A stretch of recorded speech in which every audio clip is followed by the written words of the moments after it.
Hi, class. How are you doing? I hope you had a great weekend. In this colorful background, you're going to get a little bit of a clue of what we're going to be talking about, or at least I hope you will. These are a certain type of puzzle, and maybe you've done those before. I always liked to do these kind of puzzles when I was a kid, where they show you a part of the picture, and you have to decide what is that a picture of. So this is actually little slices of pictures. So when you look here, you really get just a little slice, and you have to think, what is that a picture of? Okay, so it's sort of like when you're seeing just one word in a whole reading, and you have to decide, what does that word mean? Well, if you have the whole paragraph, or even if you have the whole story, you can get a better idea of what that word might mean. That's called reading in context. That's what our lesson's going to be about, reading in context. Before we start the lesson, let's take some time and just look at some of these puzzles a little bit. We'll get to do a little more of that when we do our lesson on Zoom next Friday morning. So you can see it actually says here, is this an animal, a plant, shooting stars, or just something else? Everything is magnified, which means it's made a lot bigger than it actually is. They really zoomed in on that, so you can see a super up-close picture. For example, this that's in the background, what do you think that is? I'm not going to tell you today, but you can just take a look at that. Maybe you can make some guesses.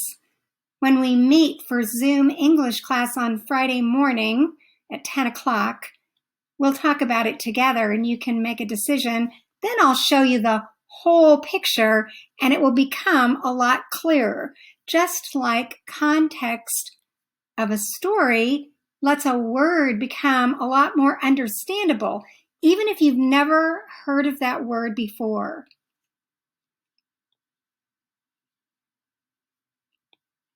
Here's another one. I bet you can guess this one. It's a little bit easier. I think I've seen some of you bring this to class before when we've had something to eat. So there, I just gave you a clue. This actually, you could eat this. Maybe not this part of the food. It's very good. This one is really bright and colorful. Where have you seen this before? I feel like you have seen this before. Do you know what it is?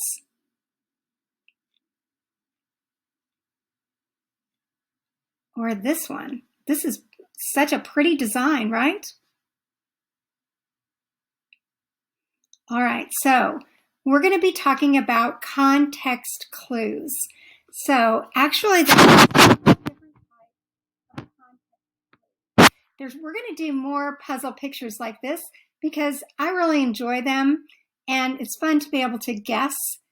So I'll give you the week to think about those, but we'll do some more when we meet on Friday. Let's look now at the different types of context clues.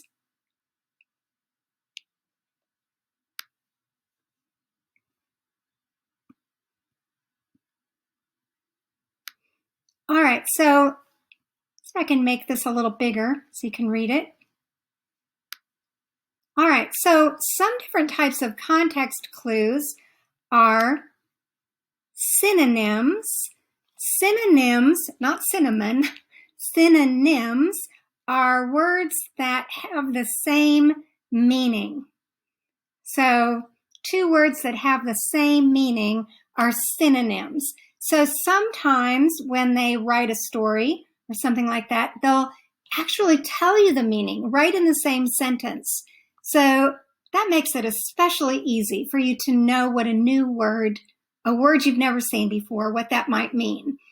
Here they give you an example.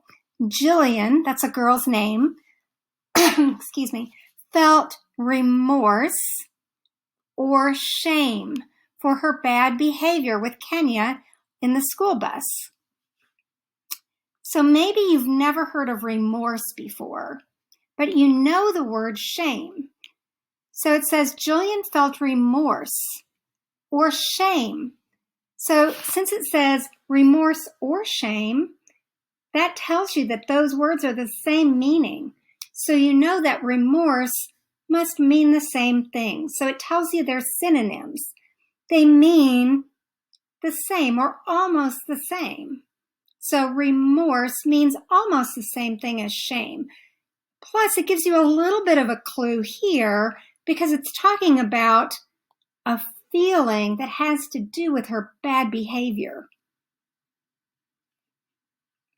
All right, here's another way that they might use context clues is antonyms. So just like synonyms were the same behavior, antonyms are opposites, like light and dark. Okay, so now we're going to think about opposite meanings. So let's read this sentence and see if that gives us a clue. We're going to look at the words that are bold print. Gary had a lot of anxiety about the test results, but I was totally relaxed about it. So the word but here gives us a clue that we're going to be talking about opposites. They won't be synonyms, they'll be antonym, which means opposite. So maybe we know the word relaxed, but we don't know this word maybe. Gary had a lot of anxiety about the test results, but I was relaxed. So we know it's going to be the opposite of being relaxed.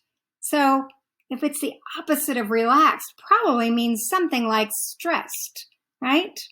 Like being stressed or worried, something like that. Okay.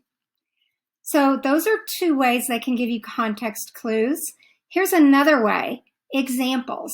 So a lot of times in the reading, you'll see they actually do give you an example of what that word might mean. So let's read about this in this next sentence.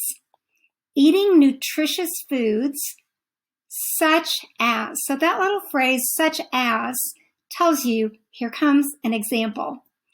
Eating nutritious foods such as vegetables and fresh fruits is an important part of looking after your health.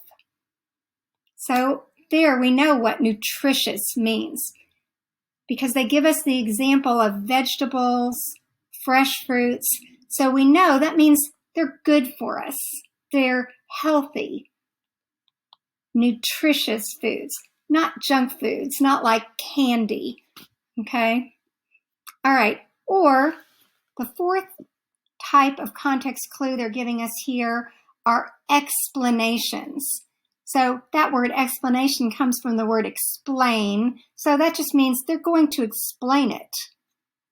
Martha winced in pain when she bumped her head against the wall. So they're actually telling you what happened. So she bumps her head against the wall and she winces in pain. So this is like the facial expression she has, like, oh. Why? Because she bumped her head against the wall. Okay, so on this worksheet that we're going to look at on Friday, they're going to give us some sentences and we'll be able to say, oh, was that a synonym, an antonym, an example? Was it an explanation?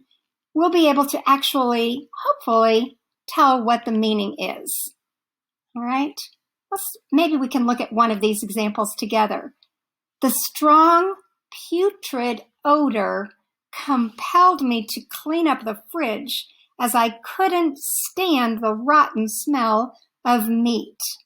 So probably you might not know putrid, but we can figure out the meaning from reading the whole sentence. If we just look at the word putrid, We probably don't know that, okay? So let's read the whole thing and try to think about that. The strong putrid odor compelled me to clean up the fridge, as I couldn't stand the rotten smell of meat. Okay, so we know that there is rotten meat. That's going to smell really bad, right? Okay, so what do you think putrid might mean then? Here they actually explain what's happening. There is rotten meat in the refrigerator. It's, rotten meat. You have smelled that probably. It doesn't smell good. So they explained it, didn't they? So which one of those do you think it will be? Stinky, pleasant, or rotten and decaying? All right, so we'll talk about these some more, and we'll go through these examples when we have class together Friday morning. All right, let's look at the next thing I wanted to show you is we'll see, again, some more practice with synonyms and antonyms. And just remember synonym, here's a clue as how to remember it. Synonym is the one, starts with an S, are the ones that are the same. So synonym starts with an S, same starts with an S. Antonyms then are the ones that are the opposites. So here's the first example here. Natasha couldn't complete her test and scored really low on the partially done paper. So they underlined partially. That's the word we're trying to think about. What does it mean? And let's look at what the whole sentence is. So they tell us that she couldn't complete her test.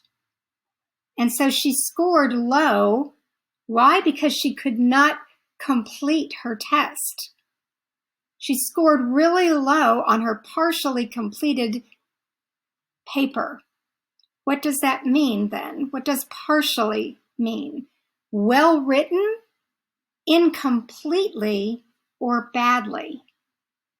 Well, it said she couldn't complete it, right?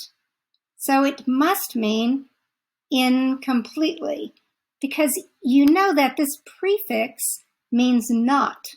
So not completely. They told us it wasn't complete, and there's the word partially. So partially means to be not complete. All right, so we will go through these. You can take a look at some of these if you want to before class, but we'll go through those together. And then finally in class,